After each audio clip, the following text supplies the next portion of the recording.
morning. You are tuned in to the FAMU Talk with me, Jessica. Hi, I'm Nick Wesley. Hi, I'm Donna Jackson. Alrighty, first topic of business. What exactly is health disparities? This refers to differences in access to our availability of facilities and services. Health statuses disparities refer to the variation in rates of disease, occurrences, and disabilities between socioeconomic and or geographical defined population. Next order of business is cultural competency. Okay, so cultural competency can be defined as the ability to interact effectively with people of different cultures. Culture must be considered at every step. This goes all the way back from adolescence all the way to adulthood.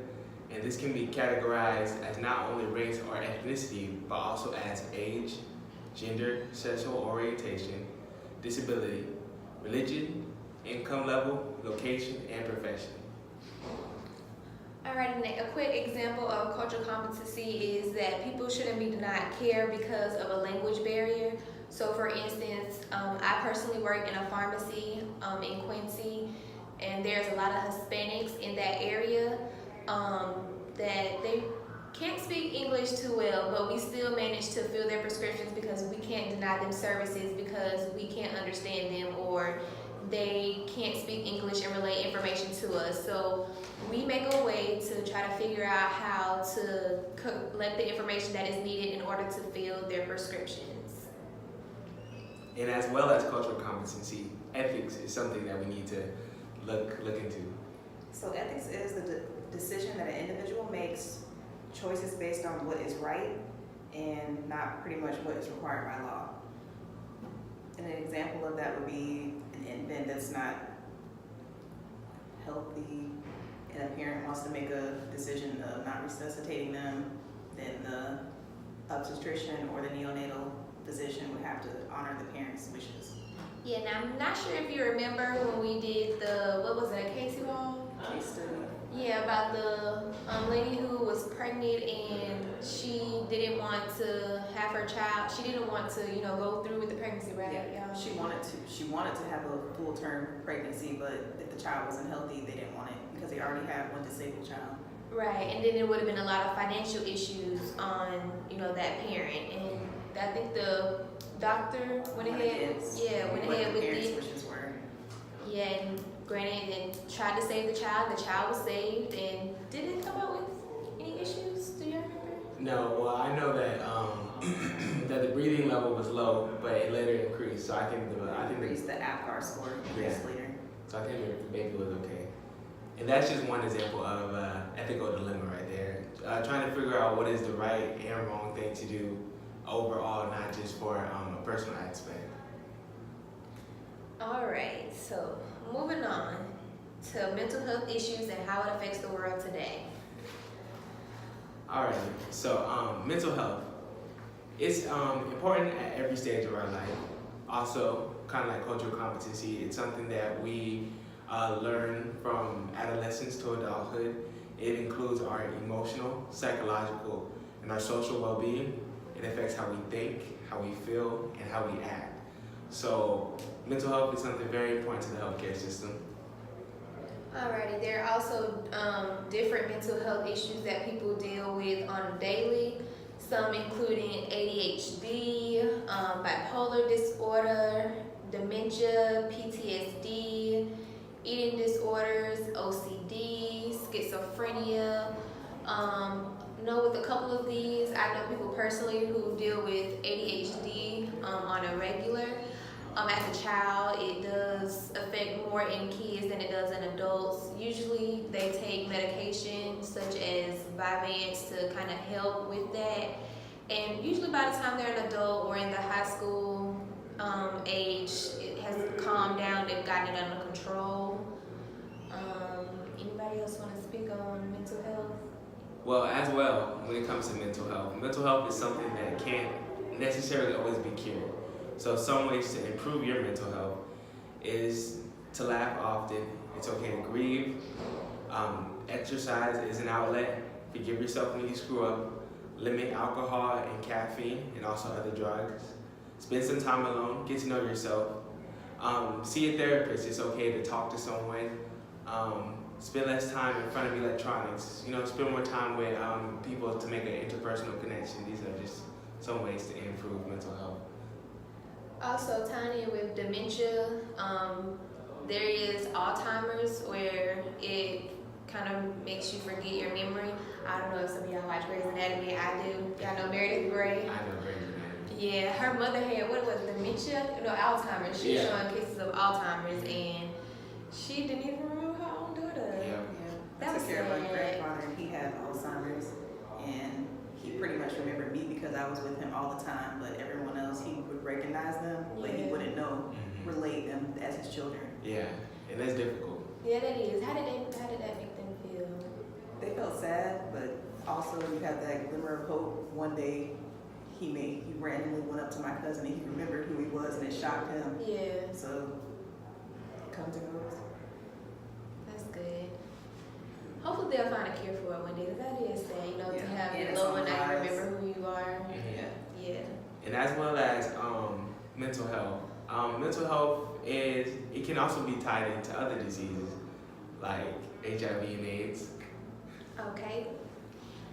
And we're going to stop right there. We'll be right back with the family talk. HIV causes AIDS and interferes with the body's ability to fight infection. Fewer than 200,000 USA cases per year. HIV is spread by sexual contact. Treatment can help, but this condition cannot be cured. HIV lasts up for a lifetime. It does require medical diagnosis. Lab tests and imagining ways have always been required. Within a few weeks of HIV infection, a flu-like symptom such as a fever, sore throat, or fainting can occur. This is a disease that usually is asymptomatic until it progresses to AIDS. AIDS symptoms include weight loss, fever, or night sweats, fainting, or recurring infections. It can be treated, but it cannot be cured.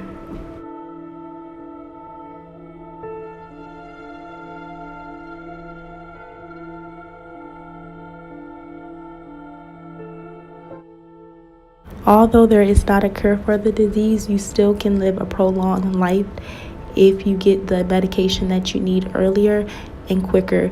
You do have to change your diet because a lot of things does change with this infection, and it affects your every mood. It does depend on what stage you are when being treated.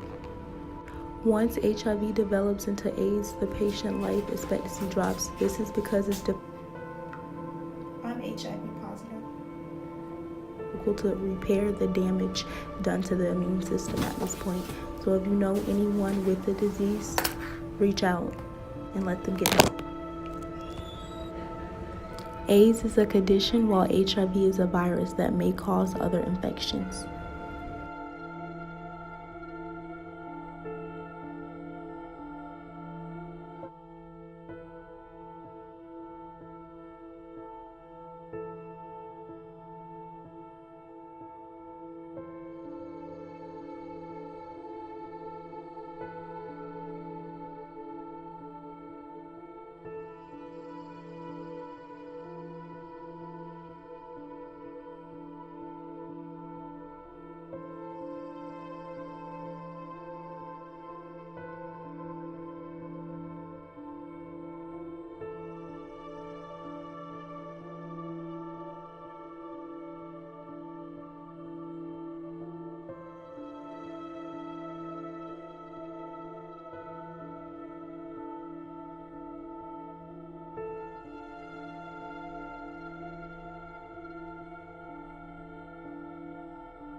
And we're back with the family talk.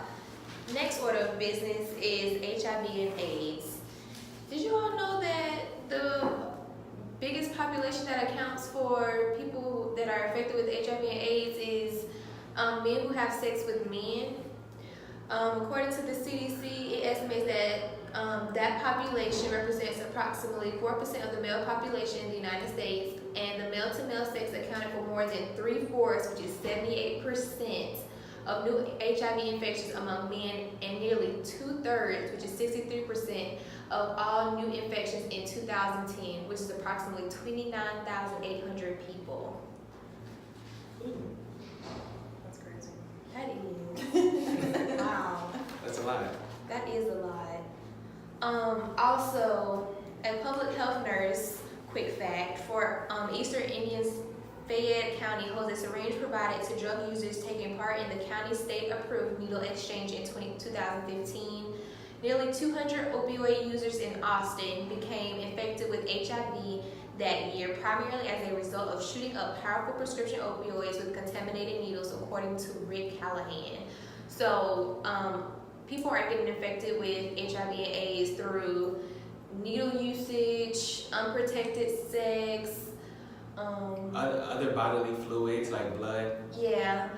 But from what I see here, according to the CDC, they're mostly seeing men who have sex with men account for the large population of people who are getting contaminated with HIV and AIDS.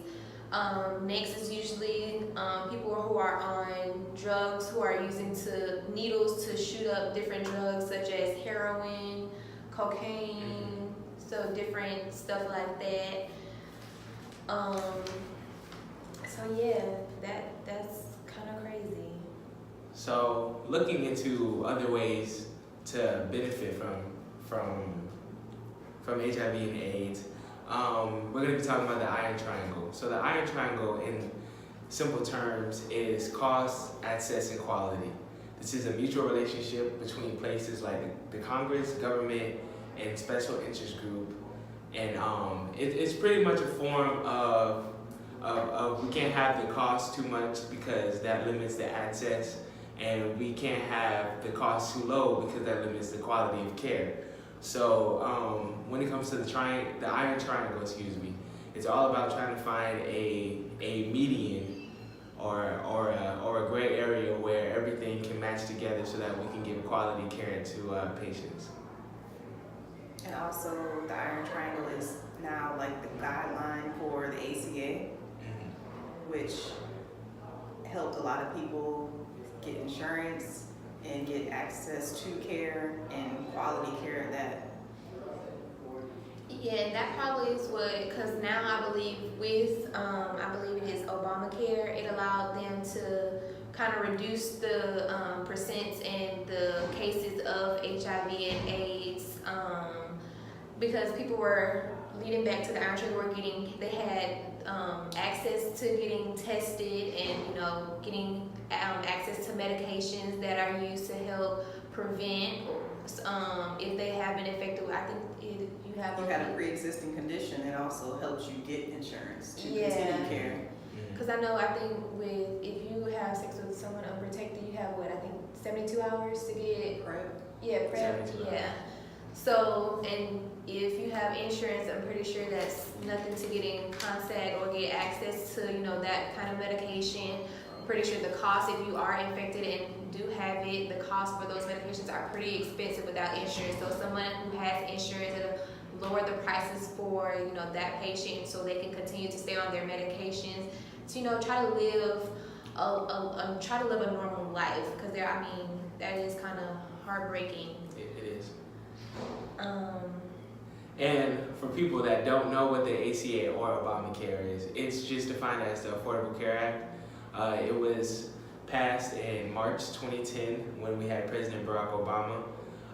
It was just a simple task. It had 3 goals in mind: to make affordable health care insurance, make it more available to more people, and to support medical care delivery. So just trying to really make medical care worldwide in the USA.